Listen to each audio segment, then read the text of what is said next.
In a secluded corner of the world, amidst the dense, whispering woods of upstate New York, there stood an old house. It was a large, two-story structure with a creaking wraparound porch and peeling white paint that had long lost its luster. The house had been in the Prescott family for generations, passed down from mother to daughter, each inheriting the heavy burden of its eerie history. For years, the house remained empty. But one spring, Sarah Prescott, the last living descendant of the Prescott family, decided to move in with her grandmother, Edith Prescott, who still lived there alone. Edith was a frail old woman with a sharp mind and an unyielding spirit. But time had taken its toll on her body, and she needed someone to look after her. Sarah, in her late 20s, was a writer searching for inspiration and a place to escape the chaos of the city. She hoped the tranquility of her ancestral home would spark her creativity. Little did she know the house had its own stories to tell, stories that were far from tranquil. Sarah arrived on a rainy afternoon, her car tires crunching on the gravel driveway. The house loomed ahead, shrouded in mist. A solitary figure in the gloom. "Grandma!" Sarah called out as she stepped out of the car, her voice swallowed by the surrounding trees. "Sarah, my dear," Edith replied, her voice strong despite her frail appearance. "It's been too long." They embraced, the warmth of their reunion a stark contrast to the cold, damp air. "Let's get you inside," Edith said, leading Sarah into the house. The interior was dimly lit, with shadows dancing on the walls. The air smelled of old wood and lavender, a scent that brought back memories of Sarah's childhood summers spent here. As Sarah settled into her room, she couldn't shake the feeling that something was off. The house seemed to have a life of its own, creaking and groaning as if it were breathing. But she dismissed it as her imagination and the result of the long drive. That night, Sarah lay in bed, listening to the rain patter against the window. She was drifting off to sleep when she heard a faint whisper. At first, she thought it was the wind, but the whispers grew louder, more distinct. "Sarah! Sarah! Sarah! Sarah! Sarah!" She sat up, her heart pounding. "Who's there?" She called out, but there was no reply. The whispers continued, echoing through the walls. Sarah got out of bed and crept down the hallway, following the voices. They led her to the attic door, a place she had always been forbidden to enter as a child. She hesitated, her hand trembling as she reached for the doorknob. Taking a deep breath, she turned it and pushed the door open. The attic was pitch black, the only light coming from the hallway behind her. She stepped inside, the floorboards creaking under her weight. "Sarah, help us! Sarah, help us! Sarah, help us!" The voices were louder now, almost pleading. Sarah fumbled for a light switch, but there was none. She remembered the flashlight she had in her room and quickly retrieved it. Back in the attic, she shone the light around, revealing old furniture. Covered in white sheets, boxes of forgotten belongings, and cobwebs hanging like curtains. In the corner, she saw an old trunk, its lid slightly ajar. The voices seemed to be coming from within. She approached it cautiously, her heart racing.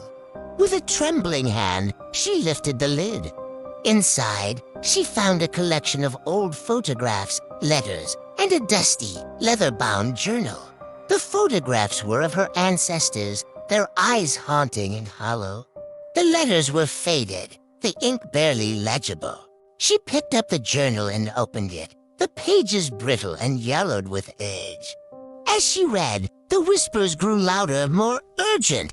The journal belonged to her great-great-grandmother, Beatrice Prescott, who had lived in the house over a century ago. Beatrice wrote of strange occurrences, of hearing voices and seeing apparitions.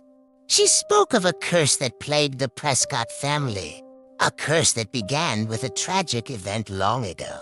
According to the journal, Beatrice's sister, Lillian, had disappeared under mysterious circumstances. It was said that she was taken by vengeful spirits, angered by the Prescott family's trespassing on sacred land. The family had built the house on an ancient burial ground, disturbing the spirits' rest. Beatrice believed that Lillian's spirit. She tried to communicate with them, to find a way to break the curse, but she died before she could succeed.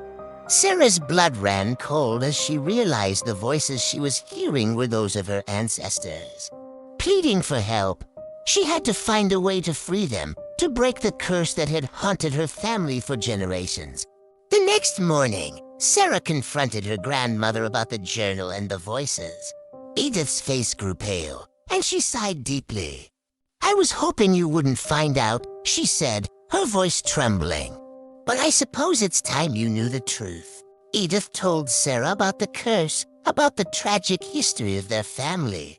She explained that she had tried to protect Sarah by keeping her away from the house, but fate had brought her back. "I don't know how to break the curse," Edith admitted, tears streaming down her face. "But you must try. You have the strength and the courage that I lacked." Determined to free her ancestors, Sarah delved deeper into the history of the house. She spent days in the attic. She learned about the rituals and ceremonies that were believed to appease the spirits, to cleanse the land and lift the curse. One night, as Sarah was sifting through an old box, she found a worn, leather-bound book filled with ancient spells and incantations.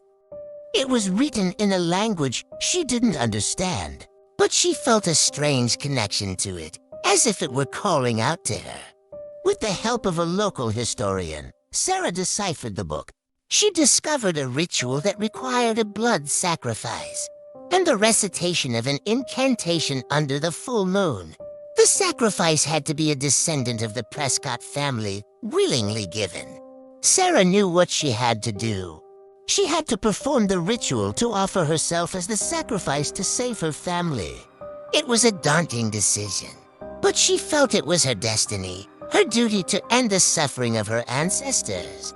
The night of the full moon arrived, and Sarah prepared for the ritual.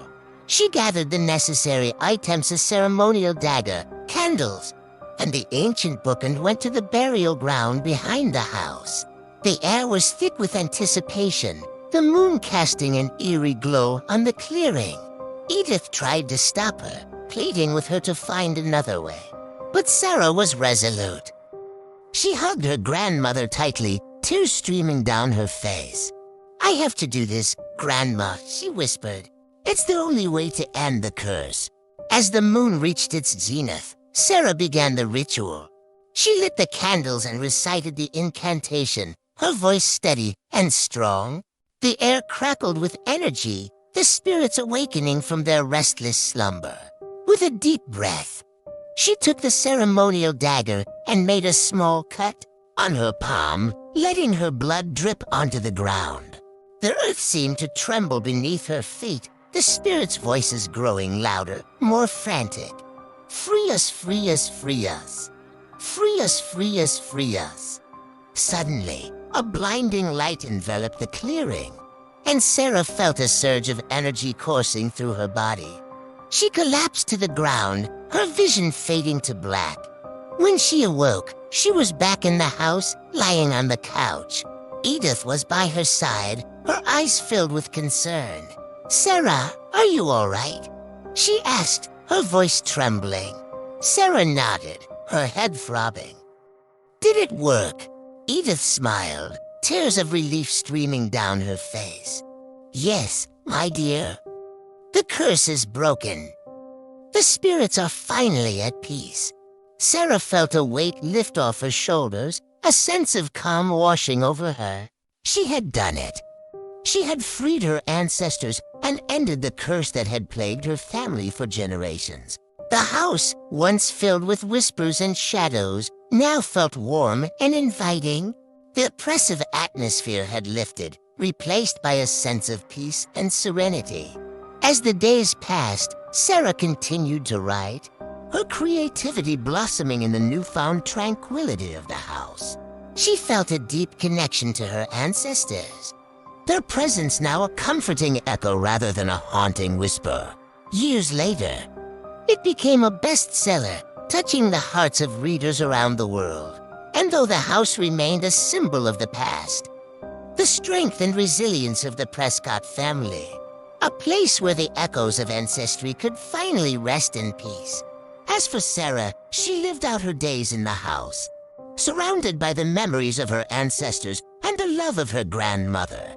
She never forgot the sacrifice she made, but she knew it was worth it. For in breaking the curse, she not only freed her family, but also found her own sense of purpose and belonging. And so the old house in the woods, once a place of fear and sorrow, became a home filled with love, light, and the echoes of a family finally